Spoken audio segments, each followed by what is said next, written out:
복음주의 영성신학자인 제임스 휴스턴 교수가 쓴 기도라는 책이 있는데요. 이 기도 하나님의 우정이라는 책으로 출판되었습니다.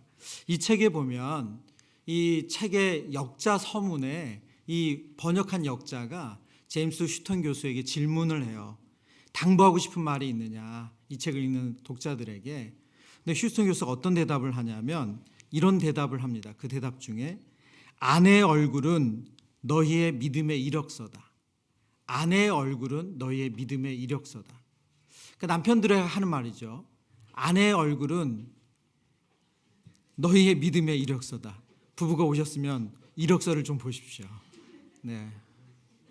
이거를 응용한다면 남편의 얼굴은 아내의 믿음의 이력서가 되는 거죠. 예. 자녀의 얼굴은 부모의 믿음의 이력서가 되는 겁니다. 예. 배우자의 믿음이 신실한가 하는 것은 그 배우자의 모습, 그 아내, 남편, 부모의 모습이 신실한가는 그 자녀의 모습을 통해서 알 수 있다는 거죠. 골로새서 3장 후반부의 말씀을 이보다 더 깔끔하게 정리한 문장이 있을까? 신앙생활은 관계라고 말씀을 드렸습니다. 크게는 하나님과의 관계, 그리고 이웃과의 관계입니다. 복음서에 보면 한 율법사가 예수님을 시험하기 위해서 이런 질문을 하죠. 선생님, 율법 중에 어느 계명이 크니까? 예수님께서 바로 이어서 말씀하십니다. 내 마음을 다하고 목숨을 다하고 뜻을 다하여 주 너희 하나님을 사랑하라 하셨으니 이것이 크고 첫째 되는 계명이요. 둘째도 그와 같으니 내 이웃을 내 자신같이 사랑하라 하셨다. 하나님 사랑과 이웃 사랑, 율법에 있는 가장 큰 두 계명, 그 두 계명의 말씀을 예수님께서 답하십니다. 예수님은 하나님 사랑과 이웃 사랑으로 율법사의 질문에 대답을 하셨어요. 이것은 하나님을 사랑하는 것과 이웃 사랑하는 것은 별개의 것이 아니라는 말씀이기도 합니다. 요한일서 4장 20절에 성경 우리에게 이렇게 알려주고 있습니다. 같이 읽어보겠습니다. 요한일서 4장 20절. 보지 못하는 바 하나님을 사랑할 수 없느니라. 네, 말씀이 조금 잘못 나간 것 같아요. 제가 읽어드릴게요. 누구든지 하나님을 사랑하노라 하고 그 형제를 미워하면 이는 거짓말하는 자니 보는 바 그 형제를 사랑하지 아니하는 자는 보지 못하는 바 하나님을 사랑할 수 없느니라. 누구든지 하나님을 사랑하노라 하고 그 형제를 미워하면 뭐 하는 거라고요? 거짓말하는 거예요. 왜요? 왜 거짓말하는 겁니까? 그 형 보지 못하는 하나님을 사랑한다고 하는 사람이 보이는, 눈에 보이는 형제를 사랑하지 않을 수 없다는 거예요. 하나님을 사랑한다면, 하나님을 진정으로 사랑한다면 그 이웃과의 관계 속에서 사랑이 나타나고 드러난다는 거죠. 하나님과의 관계가 좋은데 배우자의 관계가 안 좋다. 그럴 수 없어요. 하나님과의 관계는 좋은데 자녀의 관계는 안 좋다. 성경 그럴 수 없다고 말씀하고 있습니다. 믿음은 좋은데 직장 생활하면서 다른 사람들과 불화하다. 오늘 성경은 우리에게 그렇게 말씀하지 않아요. 골로새서 3장 후반부는 우리의 영성은 관계에서 드러난다고 말씀합니다. 물론 여기서 우리 성도님들이 이 말씀을 들으면서 배우자를 생각하고 자녀를 생각하고 공동체의 관계를 생각하면서 나와 맞지 않고 껄끄러운 그런 부분이 여러분의 마음에 걸리신다면 그것을 기도 제목으로는 가져가셔야 됩니다. 그러나 우리가 생각하는 관계가 모든 사람이 다 똑같지는 않습니다. 그래서 사랑한다는 것을 죽고 못 사는 그 관계로 규정하는 것은 성경이 말씀하시는 그런 사랑의 모습은 아니에요. 하나님께서 내게 주신 관계 안에, 울타리 안에 그분을 배제하지 않는 거예요. 여러분이 그분을 볼 기회가 있고 또 배우자와 같이 있는 공간에서 만약에 그것에 불편함을 느낀다 하더라도 의지적으로 하나님 사랑으로 그것을 감당하는 것, 성경은 그것을 사랑이라고 말합니다. 그러니까 우리가 사랑을, 성경이 말하는 사랑을 자꾸 감정적으로만 해석하면 우리는 이 말씀을 들을 때마다 마음에 늘 얹히는 마음이 들지 우리 안에 편안한 마음을 갖지 못합니다. 오늘 부부관계, 부모 자녀의 관계에서 오늘 본문은 주인과 종의 관계를 통해서 성경이 우리에게 관계에 대해서 말씀하시는 내용을 듣게 되는데요. 그러나 이 모든 관계에 영적인 원리가 있습니다. 그것이 바로 23절 말씀 같이 읽어보겠습니다. 23절 무슨 일을 하든지 마음을 다하여 주께 하듯 하고 사람에게 하듯 하지 말라. 아멘.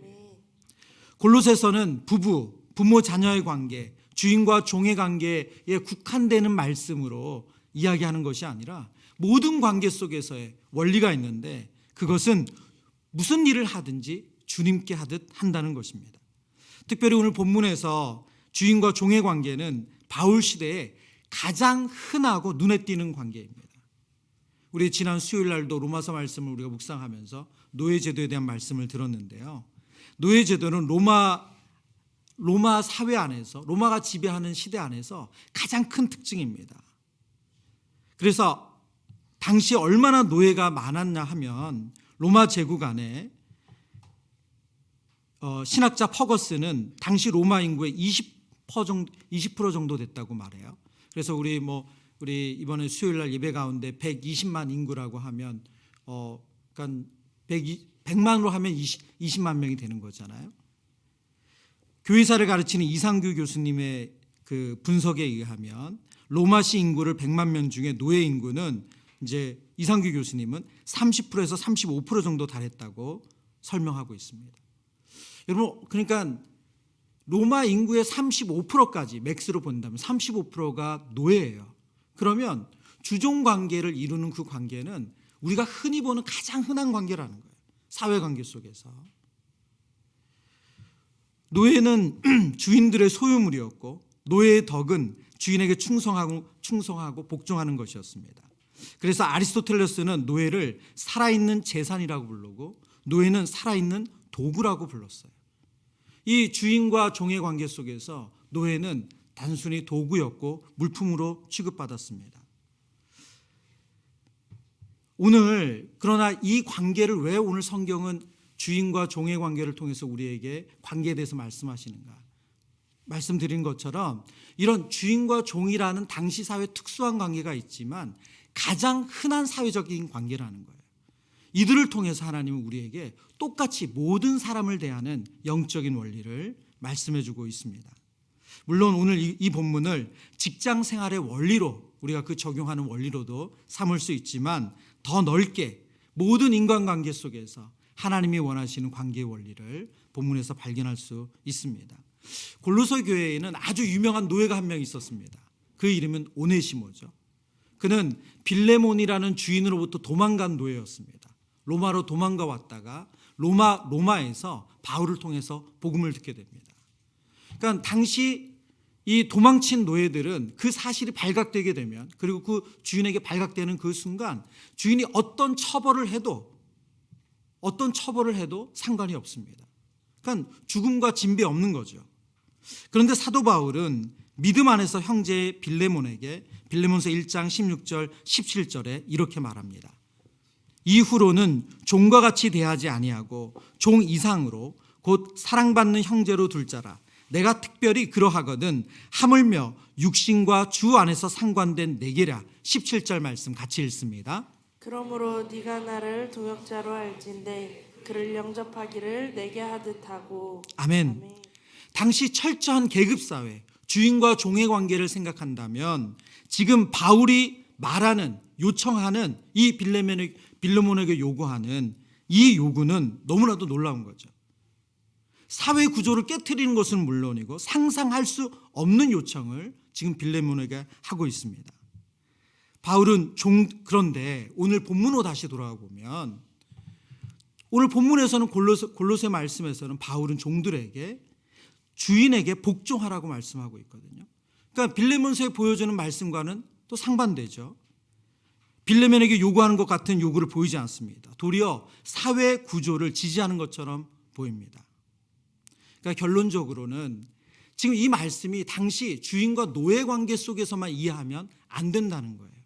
이 말씀은 당시 가장 보편적인 관계 속에서 하나님께서 우리에게 주신 영적인 원리라는 것입니다. 그 영적인 원리는 무엇입니까? 바로 무슨 일을 하든지 죽게 하듯 하는 거예요. 그것이 주인이든, 그것이 친구든, 그것이 부부관계든, 그것이 부모 자녀 관계든 무슨 일을 하든지 죽게 하듯 하는 것입니다. 여러분, 이 시간 많이 피곤한 시간이기 때문에 여러분의 의지와 상관없이 눈꺼풀이 내려갈 수 있습니다. 그래서 우리 옆에 분에게 그렇게 한번 확인하듯 얘기해 주시죠. 무슨 일을 하든지 죽게 하듯 합시다.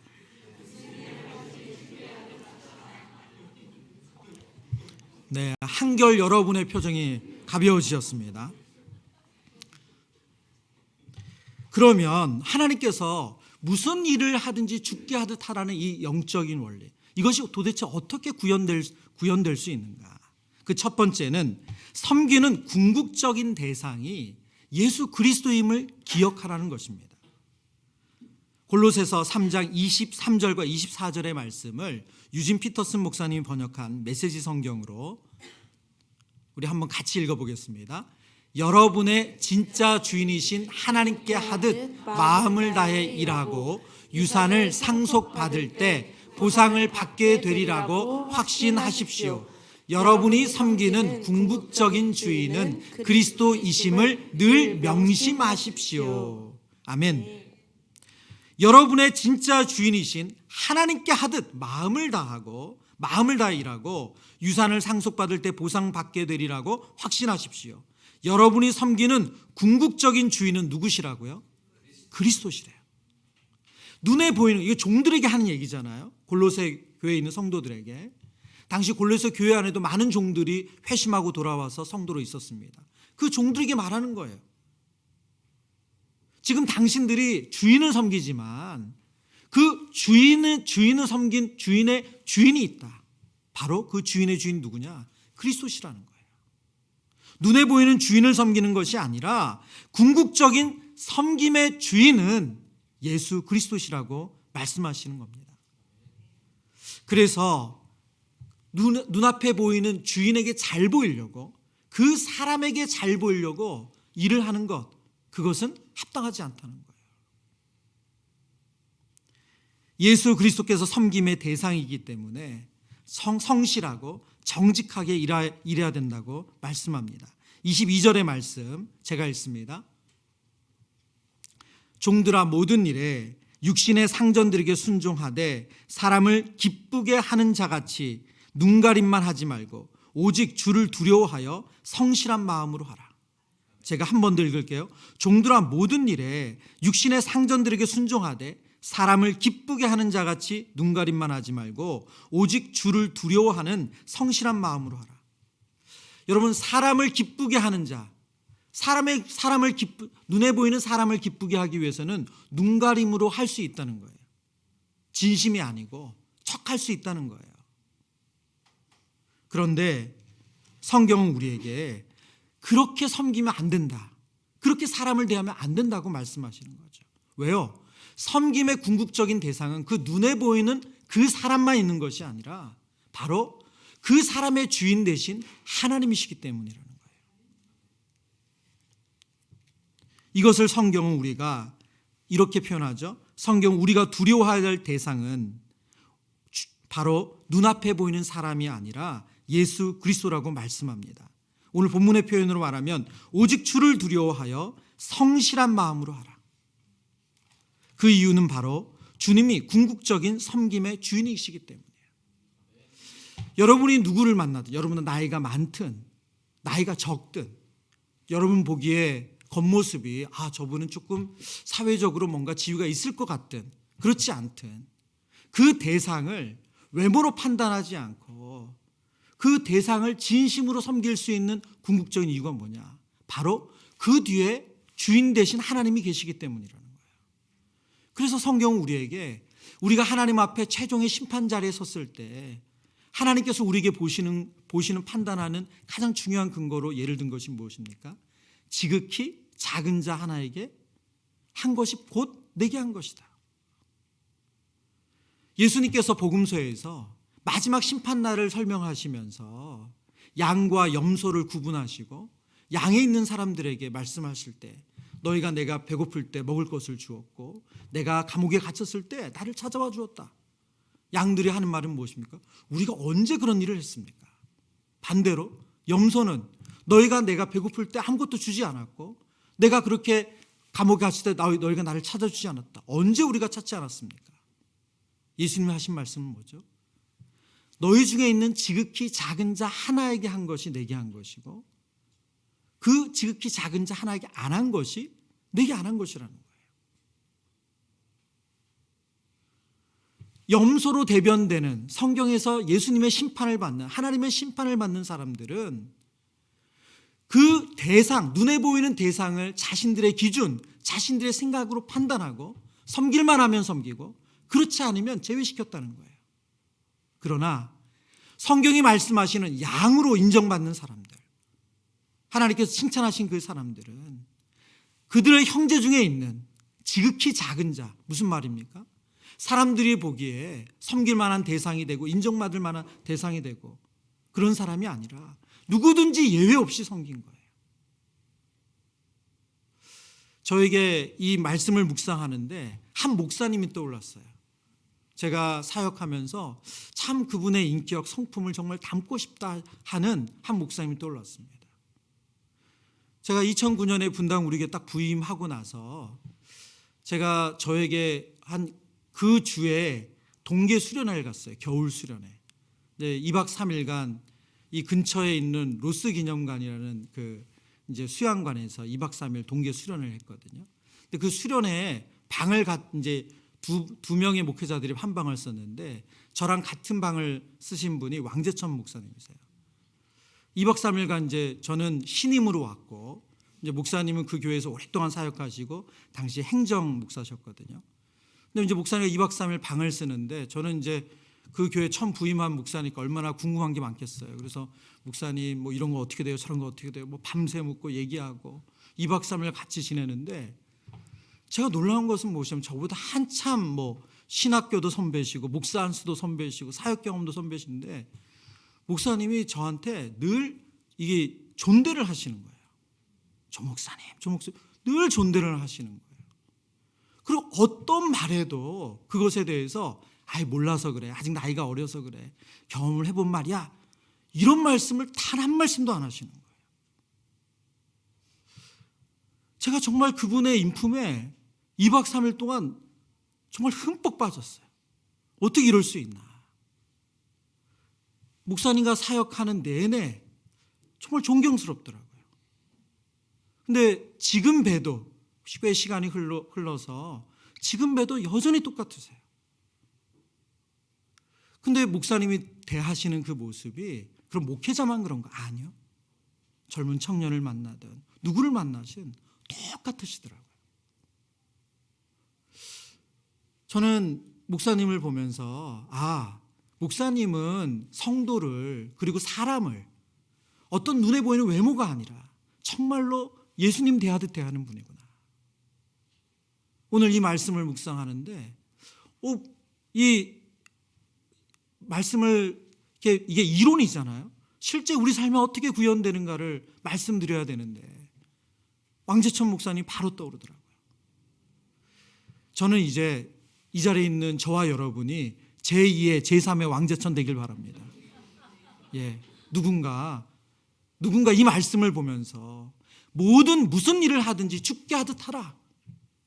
그 섬김의 궁극적인 대상을 예수님으로 보는 그 섬김의 모습이 저와 여러분 되기를 간절히 소원합니다. 모든 사람에게 죽게 하듯 하려면 두 번째, 이를 맡기신 분이 선하신 하나님이심을 믿고 신뢰해야 합니다. 주께서 맡기신 일과 맡기신 사람들을 성실함으로 섬기지 못하는 이유 중에 하나는 그 일을 맡기신 하나님 그리고 그 대상을 우리에게 허락하신 하나님에 대한 신뢰가 없기 때문입니다. 복음서에 보면 예수님께서 달란트 비유를 하시는데요. 마태복음 25장 14절과 15절에 또 어떤 사람이 타국에 갈 때 그 종들을 불러 자기 소유를 맡긴 것 같으니 각각 그 재능대로 한 사람에게는 금 5달란트를 한 사람에게는 2달란트를, 한 사람에게는 1달란트를 주고 떠났더니, 예수님께서 지금 한 주인이 종들에게 각각 재능에 따라서 자기 소유를 맡겼대요. 당시 5달란트, 그리고 2달란트, 1달란트. 이 달란트의 화폐의 크기는 뭐 이렇게 저렇게 신학자들이 설명을 하지만 한 사람의 한 성인 남자가 맬 수 있는 금의 양이 1달란트라고 말하거든요. 그래서 한 30kg 정도를 생각을 한대요. 여러분 금 30kg 보신 적이 있나요? 예. 근데 제가 읽었던 한 이제 신학자의 글에서는 당시 1년에 한 나라의 세금을 얘기를 하면서 그 세금보다 많다라는 거예요. 그러니까 이게 어마어마한 돈인 거죠. 이 돈 자체가. 여러분 그런데 생각을 해보세요.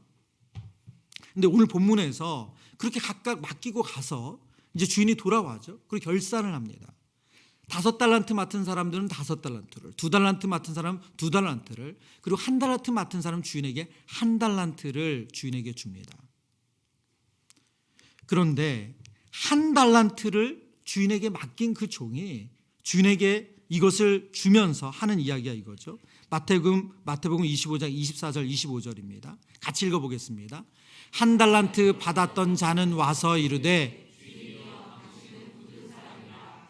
하는 데서 거두고 해치지 않은 데서 모으는 줄을 내가 알았으므로 두려워하여 나아가서 당신의 달란트를 땅에 감추어 두었었나이다. 보소서 당신의 것을 가지셨나이다. 아멘. 여러분 이 1달란트 받은 종이 자신이 아무것도 남기지 못한 이유, 1달란트를 땅에 묻었다가 그대로 주인에게 바친 변명을 하는데 뭐라고 변명합니까? 그 변명의 내용이 자기에게 있지 않아요. 누구에게 있어요? 주인에게 있어요. 당신은, 주인을 말하는 거죠. 주인이여 당신은 굳은 사람이라. 당신은 굳은 사람이래요. 심지 않은 그 굳은 사람이라는 뜻을 설명하죠. 심지 않은 데서 거두고 해치지 않은 데서 모으는데요. 여러분 심지 않은 데서 거두는 거, 아무것도 안 심었어요. 근데 거두려고 하고, 해치지 않았어요. 해친 것도 없는데 모으래요. 불가능한 일이잖아요. 말하자면 악하다는 거예요. 당신은 내가 뭘 해도 만족하지 않는 악한 사람이라는 거예요. 선하지 않다는 거예요. 그래서 내가 당신이 그런 사람인 줄 알기에 두려워서 당신의 달란트를 땅에 감추어 두었대요. 예수님께서 이 본문을 해석하시면서 이 마지막 1달란트 받은 종에게 어떻게 평가하세요? 악하고 게으르다고 평가하세요. 악하고 게으르대요. 자신이 무슨 일을 하든 죽게 하듯 하지 않은 그 이유 변명을 하는데 이 종은 악하고 게으른 거예요. 근데 무슨 일을 하든 죽게 하듯 하지 않은 이유가 무엇입니까? 주인에 대한 오해였어요. 주인은 선하지 않다. 주인이 맡기신 일은 나에게 올바르지 않다. 하나님을 오해하는 거죠. 오늘 이 본문을 조금 더 분석해 보면 이 1달란트 받은 종이 하나님에 대한 오해의 아주 중요한 포인트 중에 하나는 비교 의식으로 봐요. 왜 누군가에게는 5달란트를, 누군가에게는 2달란트를 주고 나에게는 1달란트밖에 안 줘. 이 마음이 하나님에 대한 오해의 원인이었다고 분석하는 학자들도 있습니다. 그러나 여러분 분명한 것은 이 종은 주인을 선하지 않다고 생각했어요. 주인이 내게 맡기신 일이 맞지 않다, 올바르지 않다라고 생각했다는 거예요. 그래서 아무것도 하지 않았어요. 우리가 무슨 일을 하듯 죽게 하듯 하지 않는 이유 중에 하나는 하나님의 선하심에 대한 신뢰를 하지 않는다는 거예요. 여러분 가정을 이루고 또 하나님께서 하나님의 뜻 가운데 자녀를 주시고 또 하나님의 인도하신 가운데 우리에게 공동체를 허락하시고 저와 여러분이 그 가정 안에서 배우자와 자녀에게 무슨 일을 하든 죽게 하듯 내 남편에게 또 자녀에게 또 공동체에서 만난 성도들에게 그렇게 하려면 우리가 하나님에 대해서 어떤 마음을 가져야 됩니까? 하나님은 선하시다. 하나님 나에게 합당한 것을 주셨다.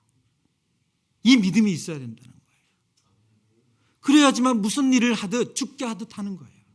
근데 그렇지 않고 왜 저 사람에게는 저렇게 좋은 것 주시고 왜 저 집에는 저렇게 뭘 안 하는 것 같아요. 애가 너무 똑똑하고 예의도 바르고 근데 왜 우리 집에는 이래요? 왜 제 배우자는 이래요? 왜 우리 교회는 이래요? 왜 우리 공동체는 이래요? 여러분 그것은 한 달란트 맡은 종의 태도라는 거예요. 당신은 굳은 사람이라 심지 않은 데서 거두고 해치지 않은 데서 모으려는 악한 사람입니다. 우리가 모든 주께서 맡기신 무슨 일에든지 죽게 하듯 하려면 하나님의 선하심을 믿고 신뢰해야 됩니다. 그 하나님께서 우리에게 허락하셨다는 거예요. 세 번째, 모든 사람을 죽게 하듯 하려면 상 주시는 분이 하나님이심을 기억해야 합니다. 24절의 말씀인데요. 같이 읽어보겠습니다. 24절 시작.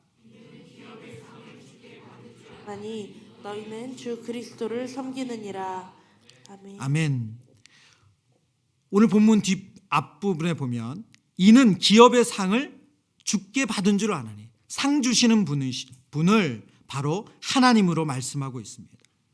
지금 종들에게 이 말씀을 하는 거잖아요. 골로새에 있는 종들에게 종들아 너가 주인에게 순종하고 섬겨야 된다. 그리고 무슨 일을 하든지 죽게 하듯 주인을 섬겨야 된다. 그 이유가 뭐냐? 궁극적으로 너에게 상 주시는 분이 하나님이시다. 섬김의 대상도 하나님이신 것처럼 상을 주시는 분도 하나님이시라는 거예요. 고린도후서 5장 10절 말씀에 보면 이는 우리가 다 반드시 그리스도의 심판대 앞에 나타나게 되어 각각 선악간에 그 몸으로 행한 것을 따라 받으려 함이라. 우리는 누구나 다 하나님의 심판대 앞에 그리스도의 심판대 앞에 서게 됩니다. 결국 심판하시고 상 주시는 분은 하나님이시라는 거예요. 우리 눈앞에 보이는 그 사람의 평가가 궁극적인 것이 아니라 하나님의 평가, 예수님의 평가가 궁극적이라고 성경은 말씀합니다. 그런데 우리는 눈에 보이는 사람의 인정과 평가에 끌려다닐 때가 참 많습니다. 그래서 그 좋은 평가를 얻기 위해서는 하기 싫은데도 하고 그리고 마땅히 또 해야 되는 일인데 사람이 보지 않으면 그 일을 불성실하게 하는 그런 연약한 모습이 있다는 거죠. 오늘 우리가 읽은 본문 중에 23절에 보면 성경 이렇게 말씀합니다. 불의를 행하는 자는 불의를 보응을 받으리니 주는 사람을 외모로 취하심이 없느니라. 이 말씀을 보면 왜 우리가 궁극적으로 우리의 상 주시는 하나님을 바라보며 우리가 모든 사람 앞에 죽게 하듯 할 수 있는가? 그것은 사람은 속을 수가 있지만 하나님은 속지 않으신다는 거예요. 사람은 눈에 보이는 일만 보고 속을 때가 있습니다. 제가 사역을 하면서 정말 저도 많이 속았어요. 왜냐하면 훈련 받으실 때의 모습에 많이 속았어요. 예, 그게 진짜 단 줄 알았어요. 근데 전혀 다른 일도 있더라고요. 예. 한 교회에서 오랫동안 사역을 하다 보니까 여러 모습을 보게 되잖아요. 그런데 제가 봤던 모습, 제 앞에 계셨던 모습, 그 모습만 있는 게 아니시더라고요. 사람은 외모로 봐요. 사람은 열심으로 봐요. 사람은 눈앞에 보이는 것이 전부인 줄 알아요. 그런데 하나님은 그거에 속지 않으신대요. 불의를 행하는 자는 불의로 보응을 하신대요. 우리를 궁극적으로 심판하시고 상 주시는 분은 하나님이십니다. 그래서 우리가 무슨 일을 하든지 죽게 하듯 하는 거예요. 무슨 일이 맡겨졌든 누가 그 일을 맡겼든 우리가 해야 되는 일을 하나님 보시기에 합당하게 하나님 보시기에 성실하게 해야 되는 줄 믿습니다. 말씀을 정리합니다. 골로새서 3장 후반부는 믿음에 깊게 뿌린 성도들의 모습이 어떠해야 되는가? 그것은 우리의 삶으로 드러나야 되는데 그 삶으로 드러나는 모습 열매가 바로 관계라는 거예요. 부부관계, 부모와의 자녀관계, 그리고 당시 가장 많은 인간 사회 관계 중에 하나인 주인과 종의 관계를 통해서 우리가 하나님 앞에 합당한 관계의 모습을 관계의 열매를 맺어야 한다. 성경이 말씀합니다. 오늘 무슨 일을 하든지 죽게 하듯 하는 관계의 열매를 맺으려면 첫 번째로 궁극적인 섬김의 대상이 눈에 보이는 사람이 아니라 바로 하나님이심을, 그리스도이심을 기억하라는 거예요. 그리고 두 번째로 우리의 섬김을 맡기신 분이 선하신 하나님이심을 잊지 않고 기억해야 된다는 것입니다. 그리고 세 번째로 상 주시는 분이 하나님이심을 기억하고 우리가 사람에게 보이려고 하는 것이 아니라 우리의 중심을 보시는 하나님께서 최종적인 심판하신다는 걸 기억하고 사역해야 된다고 성경은 말씀합니다. 말씀을 준비하면서 사실은 이 설교를 준비하는데 우리 성도님들에게 전하는 설교가 아니라 끊임없이 재개하는 설교더라고요. 정말 이 말씀 앞에 나는 부끄럽지 않은가? 나는 그렇게 살고 있는가? 믿음과 삶이 일치되는 모습. 내가 성도들 앞에 단에 서서 설교하는 거랑 내가 단에 내려온 나의 모습이 정말 일치하는가? 내가 모든 일을 죽게 하듯 하는가? 그래서 이 말씀이 너무나도 크게 제 깊숙이 정말 끊임없이 제 속에 이 말씀이 울리더라고요. 우리 사랑하는 성도님들에게 오늘 이 말씀이 저와 여러분의 영혼을 살리는 말씀이 되었으면 좋겠습니다. 여러분, 사람에게 보이려고 하는 열심 오래가지 않습니다. 그것이 배우자든 자녀든 그리고 우리 공동체의 누구든 오래갈 수가 없습니다. 모든 일을 죽게 하듯 할 수 있는 가장 궁극적인 이유는 바로 하나님께서 우리에게 부어주신 그 사랑과 은혜가 있기 때문입니다. 그래서 이것은 내가 이렇게 해야지 하는 율법적인 요청이 아니라 내게 주신 그 사랑을 기억하고 그 은혜를 채울 때만 가능한 줄 믿습니다. 오늘 이 밤이 바로 그런 시간이에요. 저와 여러분이 부어주신 그리스도의 사랑, 그 그리스도의 은혜를 다시 한번 확인해서 내가 없는 열심을 내는 시간이 아니라 내가 없는 의지를 어떻게든 끌어올리는 시간이 아니라 내게 주신 은혜, 내게 주신 사랑을 기억하면서 이게 마땅하지. 내가 이렇게 큰 은혜를 받았는데, 내가 이렇게 큰 용서를 받았는데, 내가 이렇게 큰 사랑을 받았는데 그 마음으로 하나님께 나아가는 사랑하는 성도님들 되시기를 축원합니다.